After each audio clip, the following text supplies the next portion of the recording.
ಬುಧವಾರ ಬೆಳಿಗ್ಗೆ ನಾನು ಊರಿಗೆ ಏನಾದರೂ ಹೋಗಿ ಬಂದರೆ ಒಂದು ಸ್ವಲ್ಪ ದಿನ ನಾನು ಮಾರ್ನಿಂಗ್ ಡ್ರಿಂಕ್ಗಳನ್ನ ಸ್ಕಿಪ್ ಮಾಡಿಬಿಡ್ತೀನಿ, ಅದೇನಕ್ಕೆ ಅಂತ ಗೊತ್ತಿಲ್ಲ.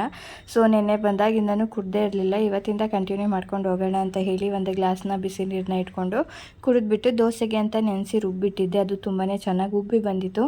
ನನ್ನ ತಲೆಯಲ್ಲಿ ದೋಸೆ ಇಡ್ಲಿ ಮಾಡಬೇಕು ಅಂದರೆ ಉದ್ದಿನಬೇಳೆ ಉದ್ದಿನ ಕಾಳು ಇರಲೇಬೇಕು ಅನ್ನೋದಿತ್ತು. ಸೊ ಅದ್ರ ಬದಲಾಗಿ ನಾವು ತೊಗರಿಬೇಳೆ ಅಥವಾ ಕಡಲೆಬೇಳೆ, ತಡ್ನಿಕಾಳು ಈ ಥರ ಯಾವ ಕಾಳನ್ನ ನೆನೆಸಿದ್ರೆ ಉಬ್ಬಿ ಬರುತ್ತೋ ಆ ಥರ ಕಾಳುಗಳನ್ನ ಬಳಸ್ಕೊಂಡು ಕೂಡ ಇಡ್ಲಿ ದೋಸೆ ಮಾಡ್ಕೋಬೋದು ಅಂತ ಹೇಳ್ಕೊಟ್ಟಿದ್ದು ನನ್ನ ಅಕ್ಕ. ಸೊ ಅವ್ರು ಹೇಳ್ಕೊಟ್ಟಾದಮೇಲೆ ನಾನೊಂದು 3 ಸಲನೇ ಮಾಡಿಬಿಟ್ಟಿದ್ದೀನಿ. ತುಂಬಾ ಚೆನ್ನಾಗಿ ಬಂದಿತ್ತು. ಅವ್ರ ಹತ್ರ ಕೆಲವೊಂದಿಷ್ಟು ಟಿಪ್ಸ್ಗಳನ್ನ ತಿಳ್ಕೊತಾ ಇರ್ತೀನಿ. ಯಾಕೆಂದರೆ ನಾನು ಕೆಲವೊಂದು ಸಲ ಕೆಲವೊಂದು ಐಟಮ್ಸ್ ಇಲ್ಲ ಅಂದರೆ ಅಡುಗೆನ ಮಾಡೋದಕ್ಕಾಗೋದೇ ಇಲ್ವೇನೋ ಅಂತ ಅಂದ್ಕೊಬಿಟ್ಟಿರ್ತೀವಿ. ಬಟ್ ಅದು ಇಲ್ಲದೆ ಕೂಡ ನಾವು ರುಚಿಯಾಗಿ ಅಡುಗೆ ಮಾಡ್ಕೋಬೋದು ಅನ್ನೋದು ಕೆಲವೊಬ್ಬರಿಗೆ ತುಂಬಾ ಚೆನ್ನಾಗಿ ಗೊತ್ತಿರುತ್ತೆ. ಹಾಗಾಗಿ ಕೇಳ್ಕೊತಾ ಇರ್ತೀನಿ ಟಿಪ್ಸ್ಗಳನ್ನ. ಇನ್ನು ಸಂಜೆ ಮಾವ ಸ್ವಲ್ಪ ಸ್ನ್ಯಾಕ್ ತಂದಿದ್ರು, ಅದನ್ನೆಲ್ಲ ತಿನ್ಕೊಂಡು ಟೈಮ್ನ ಸ್ಪೆಂಡ್ ಮಾಡಿದ್ವಿ.